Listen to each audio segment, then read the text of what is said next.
Hello Math Wizards, now we are on the second to the last lessons in our topic similarity, and for today we will be having special right triangles. So when we say special right triangles, they are special because of the angles that they have. So I have here two special right triangles wherein this one is a 45-45 90-degree angle and the other one is 30, 60 and 90 degree triangle.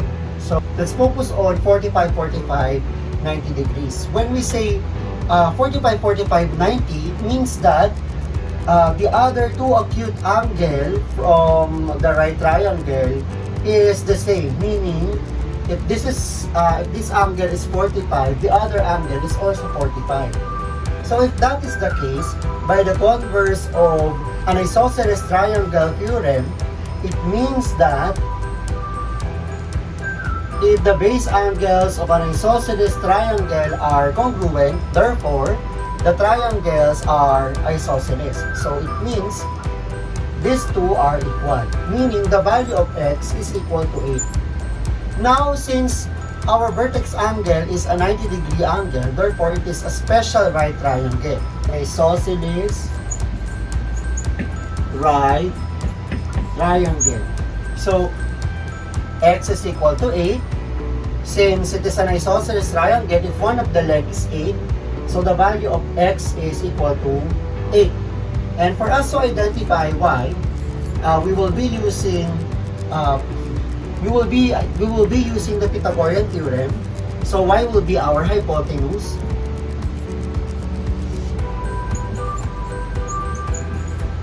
And a squared plus b squared is equal to c squared. So I will be giving 3 examples and now we will be discovering the relationship of the sides of a special of an isosceles right triangle. So a is 8 squared plus 8 squared is equal to y squared. So combining the two, you will be having 64 plus 64 is equal to y squared. Combining 64 plus 64, you will be having 128 is equal to y squared. Getting the square root of both sides, you will lead to y is equal to the square root of 128.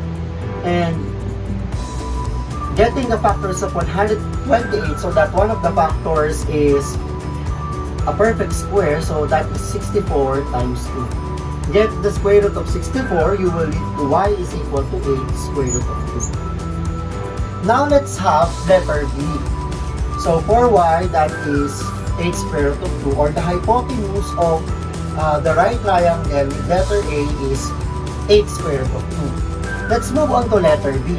So again, it is a special right triangle 45-45-90 or an isosceles right triangle. Therefore, the value of x is also equal to the value of the other leg. So x here is a leg of an isosceles right triangle. So if one of the leg is 10, therefore x is also equal to 10. Now, substituting since it is a right triangle, substituting the values of the legs and y, to solve for y, we will be using the Pythagorean theorem. So c squared. So you will be having 10 squared plus 10 squared is equal to y squared. So combining 100 plus 100 is equal to y squared. So 200 is equal to y squared. Solving for y, get the square root of both sides. So y is equal to the square root of 200. So to solve or simplify square root of 200, we need to factor 200 so that one of the factors is a perfect square, right? It's a perfect square number. So we will be having 100 times 2. Getting the square root of 100, you will lead to y is equal to 10 square root of 2. So upon analyzing the first two examples, as what you can see, we will to get the hypotenuse of a 45, 45, 90 triangle, you just multiply square root of 2 in one of the legs. So here, since your leg is 8, multiply square root of 2, you will have the hypotenuse, which is 8 square root of 2. The same with 10. If 10 is your leg, if you want to get the hypotenuse, if it is a 45, 45, 90 degree triangle, so you will have 10 square root of 2. So, with letter C, to get the value of, since A is one of your leg, so the relationship of a right triangle is to get A, the value of X is equal to A, and the value of B here is equal to A square root of 2. So, if we have another example having a special right triangle or an isosceles right triangle, you will be having, let's say, the side is equal to, let's say, 7. The other leg is also equal to 7. And the hypotenuse is, you will just multiply it by square root of 2. So, 7 square root of 2.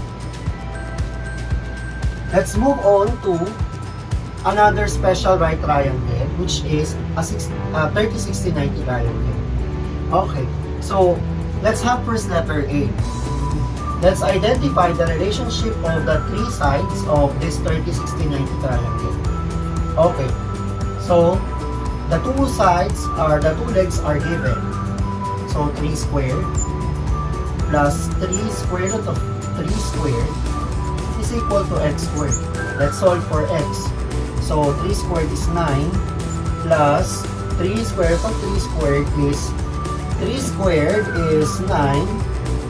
Square root of 3 squared is simply equal to 3, equal to x squared. Solving for x, you will have 9 plus 9 square root of 3. Having 9 square root of 3, you will get 27 is equal to x squared. 27 plus 9, you will have 36 is equal to x squared. So getting the square root of the both sides of the equation, x is equal to 6. So this is equal to 6. Letter B. So let us solve for the this side. So let's let x be the measure of one of the sides, which is this one, the side opposite the 30-degree angle. So, you will have x squared plus 8 square root of 2 using the Pythagorean theorem is equal to 16 squared. So, you will have x squared plus 64 times 3 is equal to 16 squared is 256. Continuing our solution, you will have x squared plus 64 times 3, you will get 192 equal to 256. So transposing or by addition property of equality, you will transpose 192 to the other side of the equation. So x squared is equal to 256 minus 192, the answer is 64. So x is equal to, getting the square root of both sides of the equation, we will lead to square root of 64, which is 8. So this one is equal to 8. Letter C. Let's have the value of x squared here. So this is one of the legs. So x squared plus 2 squared is equal to 4 squared. So simplifying, you will have x squared plus 4 is equal to 16. So x squared is equal to 16 minus 4. X squared is equal to 16 minus 4 is 12. So getting the square root of both sides, so x is equal to the square root of 12. So simplifying square root of 12, you will think of a number, factor of 12 that is a perfect square, and that is 4 times 3. So that is x is equal to the square root of 4, which is 2, 2 square root of 3. Okay. So let's analyze the 3 examples. So in the given, you will see that the side opposite of the 33 angle, the 30 degree angle, let's say it is A, to get, with the hypotenuse, it was multiplied by 2. When we are pertaining to the side opposite the 60 degree angle, we will just multiply square root of 3 by, we will just multiply 3 by square root of 3. So that is 3 square root of 3. The same with letter B, having the side opposite of 30 degree angle, that is 8. If you multiply it by 2, that is the measure of the hypotenuse. And to get the side opposite the 60 degree angle, you will just multiply the value of the short leg by square root of 3, and that is 8 square root of 3. With letter C, again, if you have the measure of the side opposite the 30 degree angle, that is 2, multiply it by 2 to get the hypotenuse. And to get the measure of the side opposite the 60 degree angle, so you will just multiply 2 by square root of 3. So 2 square root of 3. So summarizing our property for 30, 60, 90 triangle. So if the measure of the side opposite the 30 degree angle is x, that is just equal to x. So if you are to multiply, if you get the hypotenuse, that is 2x. And if you want to get the measure of the third side, the measure of the side opposite the 60 degree angle, that is just x square root of 3. So combining the relationship of the other triangle, which is the 45, 45, 90 triangle, if this is x, the other measure is also, the other leg is also equal to x, and the measure of the hypotenuse is just x square root of 2. So let's complete the table by referring to the figure beside it, and that is a 45, 45, 90 degree triangle. So if the value of A, let's say, is 3, what will be the value of B? So you will just, the value of B here is the same with the value of A. So this is just 3. And to get this letter C, to get the value of the hypotenuse, just multiply it by square root of 2. So 3 square root of 2. If we have the measure of B, which is 4, the measure of A will be also equal to 4. And the measure of the hypotenuse here, C, is just 4 square root of 2. So how about if the measure of C is the given? So let's say the measure of the hypotenuse here is, let's say, 5. How are we going to solve for B? So looking back on the first two given, if we have the measure of A and B, which is 4, you will just multiply it by square root of 2. So as a reverse, you will, if you have the given, which is, let's say, 5 square root of 2, you will just divide 5 square root of 2 by square root of 2. So you will have 5 as your leg. So again, if you have 7 square root of 2, to get the value of the legs of the special right triangle, which is 45, 45, 90, to get the value of A and B, you will just divide the hypotenuse by square root of 2. So 7 divided by square root of 2 is just simply 7. How about if there is no square root of 2? Let's say you have 8. So again, you will just multiply 8 by, divide 8 by square root of 2. So that is 8 divided by square root of 2. Since 8 square root of 2 is a rational number, so is an irrational number, so you will just multiply square root of 2 over square root of 2 in the numerator and the denominator to rationalize the denominator. So it will lead to 8 square root of 2 over 2. So that is equal to 4 square root of 2. So you will have 4 square root of 2 here, 4 square root of 2. So again, if you have the measure which is 6, you will just divide square root of 2. Or for an easier way to get the value of the legs of an isosceles right triangle given the hypotenuse which is 6, just multiply it by square root of 2 over 2. So 6 square root of 2 over 2, or it is equal to 6 divided by 2 is 3. 3 square root of 2. Therefore, this is 3 square root of 2, 3 square root of 2. What if the given is, let's say, 9? So again, you will just multiply 9 by square root of 2 over 2. 9 square root of 2 over 2. 9 square root of 2 over 2. We no longer need to divide 9 by 2 because it is not 9 is not divisible by 2. Okay, so to summarize, if you have, let's say, the measure of the hypotenuse of the isosceles triangle is x, to get the value of the legs, you will just multiply it square root of 2 over 2.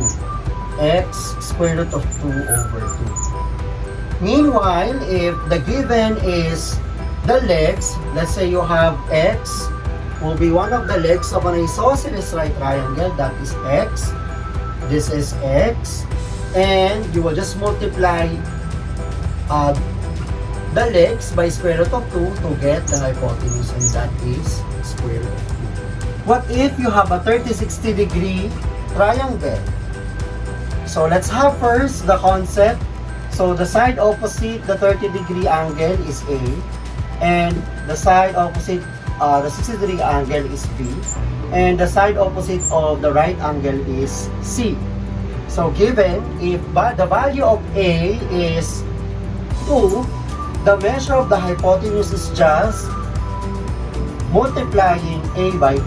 So 2 times 2 you will get 4. So the value of the hypotenuse, if the side opposite the 30 degree angle is 2, that is 4. So to get the value of the side opposite the 60 degree angle, you will just multiply the shortest side by square root of 3. So 2 square root of 3 will be the answer. So again, if you have, let's say, 3 as the side opposite of the 30 degree angle, let's say this is 3, the value of C now will become 3 times 2. So that is 6. If you want to get the value of the side opposite the 60 degree angle, if the given is 3, this is 3, you will just multiply 3 by square root of 3. So you will have 3 square root of 3. So if the value of A is x, to get C, just multiply 2 to x. So to get the value of B, just multiply x by square root of 3. So that is x square root of 3. Let's say you have B is 4 square root of 3. To get the value of A, divide the same as what we have in the first example. Multiply 4 square root of 3 by square root of 3 over 3. So that is 4 square root of 3 times square root of 3 over 3. That is simply 4. 3 times 3, square root of 3 times square root of 3 is 3 over 3. So you will cancel out 3. So you will just have 4. So to get the value of C, multiply A by 2. So you will have 8. So again, if you have, let's say 5 square root of 3. you will just eliminate 3, square root of 3. So that to get A, you will just have 5. To get C, you will just multiply 5 by 2, you will get 10. So those are relationship of the sides of a 30-degree, 30, 60, 90 triangle. So if you have, again, what if you have, let's say, 9? So multiply 9 by 9, square root of 3 over 3. So that is simply 9 divided by 3, you will have 3 square root of 3. To get the measure of the hypotenuse, multiply 3 square root of 3 by 2. So 3 times 2 is 6. Copy the radical, square root of 3. So if you have, let's say, 12. So again, multiply 12 by square root of 3 over 3. So 12 square root of 3 over 3. So 12 divided by 3 is 4. So that will become 4 square root of 3. Multiply this to get the hypotenuse. So you will have 2 times 4. You will have 8. Copy the radical, square root of 3. So again, if you have x as your as the side opposite the 60-degree angle, you have x. This will become x square root of 3 over 3. And to get the hypotenuse, that is 2x square root of 3 over 3. What if the given is the hypotenuse? So you will just divide it by 2. So x is your hypotenuse. To get the value of the side opposite the 60-degree the 30-degree angle, you will have x over 2. To get the value of the side opposite the 60-degree angle, you will just multiply the shortest side by square root of 3. So x square root of 3 over 3. Okay, let's have more examples. Find the value of the variable. Find the value of each variable. Number 1.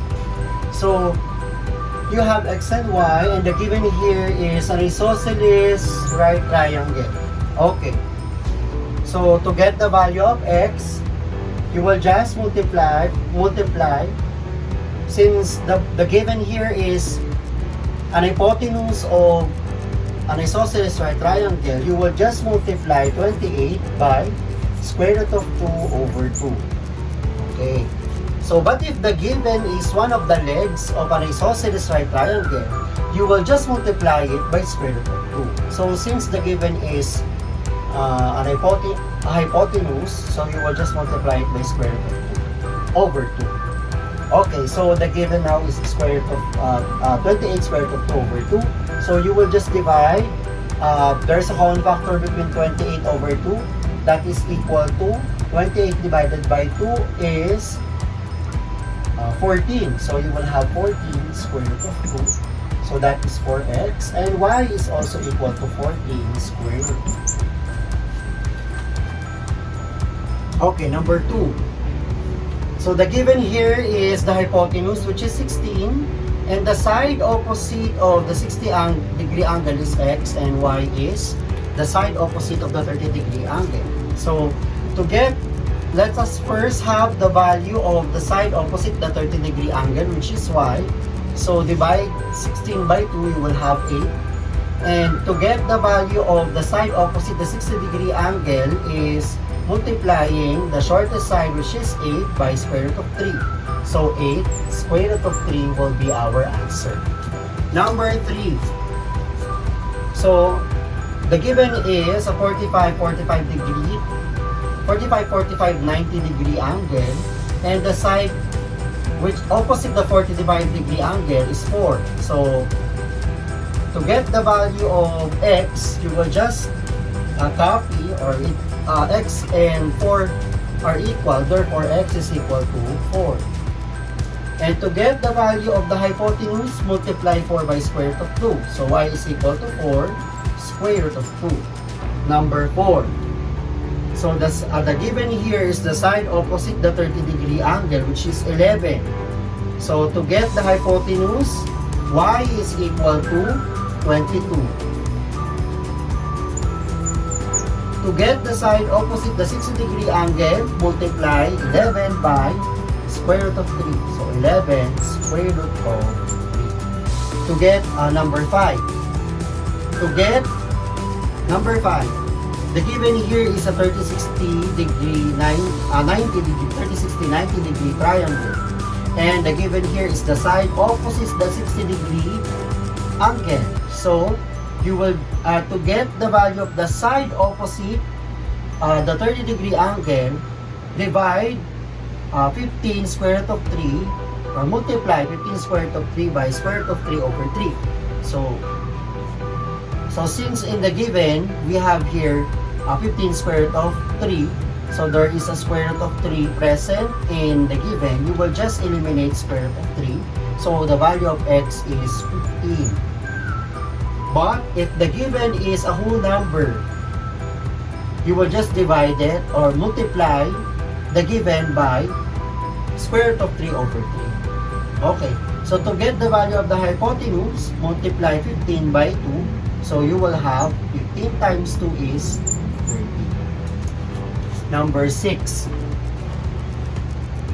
The given here is a complex one. So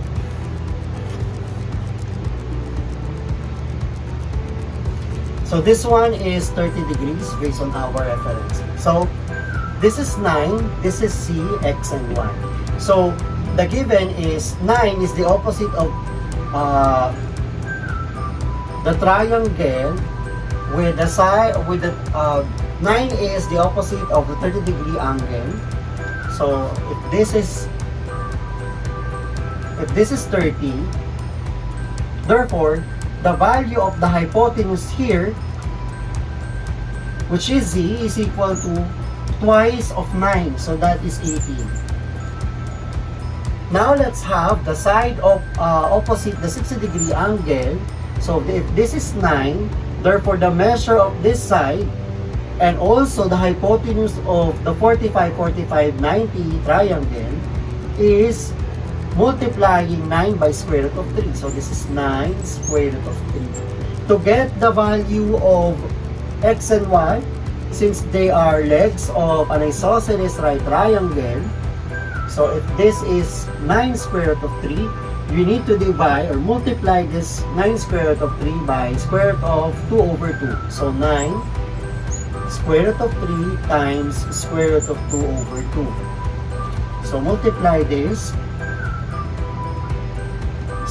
Square root of 3 times radical to radical, coefficient to coefficient. So 9, the coefficient of square root of 2 here is 1. So 9 times 1 is 9. Square root of 3 times 2 is 6. So square root of 6.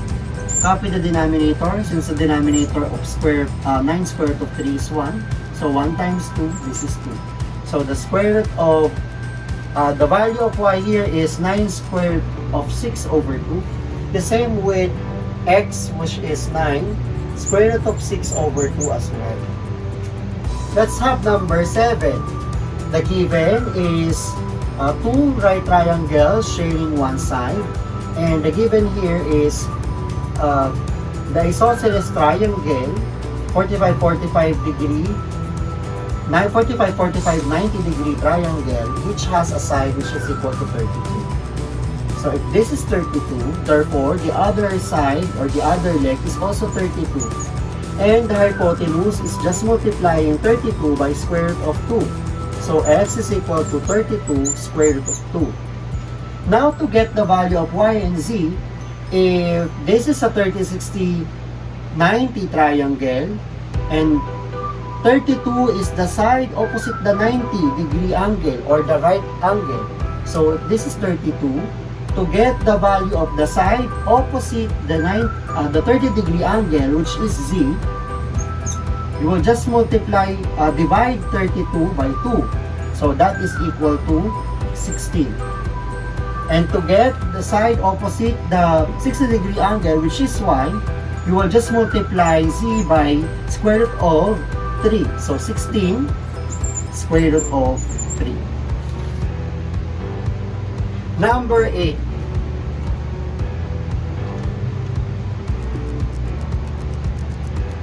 So this one is Z.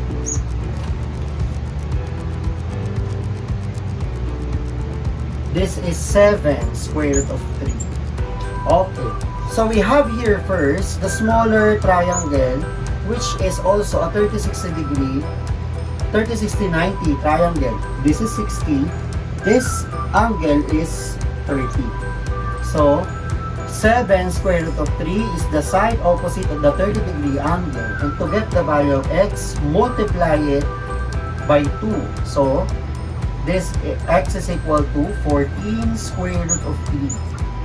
How about if you are to find the side opposite of the 60-degree angle? So multiply this one by square root of 3. So 7 square root of 3 times square root of 3 is equal to 7 square root of 3 times 3 is 9. Square root of 9 is 3. So 7 times 3 is equal to 21. So this side is 21. And again, the other triangle is a 30-60 90-degree triangle. So this 21 is the side opposite of the 30-degree angle. So if this is 21, the measure of the hypotenuse, which is y, is twice the measure of 21. So 21 times 2 is 42. And to get the value of c, multiply 21 by square root of 3. So 21 square root of 3. I hope you have learned something about our lesson for today. See you again on our next video. Like, share, and comment your suggestions on the comment box below, and don't forget to subscribe. To get notified with our latest videos, just click the notification bell.